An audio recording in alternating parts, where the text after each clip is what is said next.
Hello everyone, welcome back to the channel. Today I'm going to walk you through the recent operation by the IDF Nahal Brigade striking Hamas Strongholds, how it played out, what implications it might have, and some of the critical perspectives around it. So, in brief, forces from the Nahal Brigade advanced into Gaza City territory, engaged in close quarters combat, dismantled a compound used to launch rockets, and uncovered a cache of weapons, body armor, magazines, and even stolen IDF uniforms. They report that they eliminated a militant in hand-to-hand engagements and disrupted a cell laying explosive devices targeting Israeli troops. The operation is part of a broader push deeper into what Israel views as remaining Hamas control zones within urban Gaza. Now, let's unpack this in more detail. The strategic motive behind deploying the Nahal Brigade in such operations is tied to layered military doctrine. Rather than plunging recklessly into dense urban zones, forces appear to follow a layer peeling tactic, securing perimeter zones, isolating strongholds, and then pushing inward more cautiously. This provides better protection to troops, allows for intelligence to refine targets, and reduces exposure to ambushes. Hamas, for its part, seems to be shifting tactics away from static defense to more mobile, guerrilla-style engagements.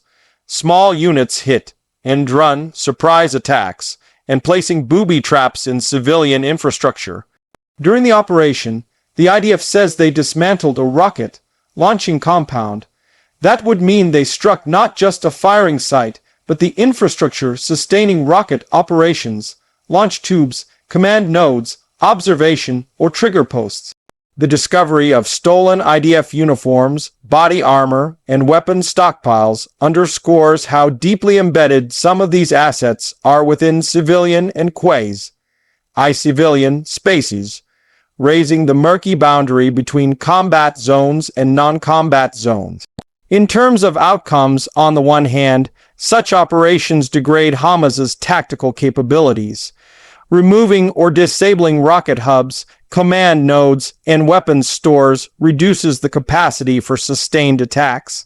On the other hand, each such strike carries risks: collateral damage, civilian casualties, backlash in public opinion, and the possibility of fueling further radicalization among displaced populations. Casualties among IDF forces also need mention. For instance, an IDF soldier from the Nahal Brigade's 932nd Battalion, Staff Sergeant Chalashu Shimon Damalash, was killed by sniper fire while manning a guard post in Gaza City. His death symbolizes the fierce resistance and dangers even in positions that might seem more secure. The battlefield is not just about major assaults. It's also about maintaining control, securing flanks, and defending against snipers and improvised threats. Another crucial element is the humanitarian dimension. With large segments of Gaza's civilian population being displaced or under threat, operations like this are happening under scrutiny. The IDF claims to issue evacuation orders via leaflets, texts, and calls to reduce civilian harm. But critics say those are not always effective, especially in densely packed urban zones or where civilians have nowhere safe to go.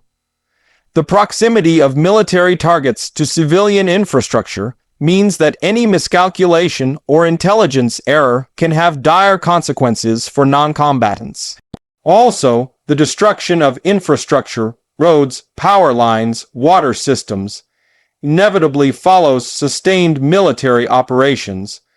That further stresses humanitarian relief efforts and complicates post-conflict stabilization. There's a feedback loop. The more the infrastructure is damaged, the more civilian suffering, which can generate political pressure and calls for ceasefires or external intervention. From a tactical viewpoint, success depends heavily on intelligence. Knowing where rocket sites, tunnel entries, command centers, or weapons caches are located is not trivial. It requires signals intelligence, human sources, aerial surveillance, and real-time assessments. Mistakes can lead to striking empty sites, walking into traps, or missing critical targets. Some of the most dangerous threats in such urban warfare are tunnels, subterranean networks, booby traps, and hidden explosive devices. The IDF has reportedly destroyed tunnel shafts in northern Gaza before, revealing Hamas operations rooms and underground infrastructure. Another point, as the IDF pushes into Gaza City, Hamas's notion of a stronghold is eroding. Analysts say that Hamas is no longer defending fixed zones so much as dispersing, scattering its assets, and relying on mobility. That forces operations like those by the Nahal Brigade to be more surgical, agile, and intelligence-driven rather than relying on overwhelming force alone. Looking ahead, the ripple effects of such operations include political ramifications within Israel and the Palestinian territories.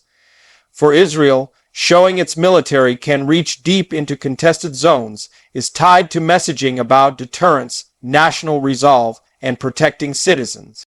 But each casualty and each allegation of collateral damage becomes fodder for domestic debate, international scrutiny, and legal challenges. Within Gaza and among its supporters, strikes like these can fuel resistance narratives, boost recruitment for militant groups, and intensify cycles of violence.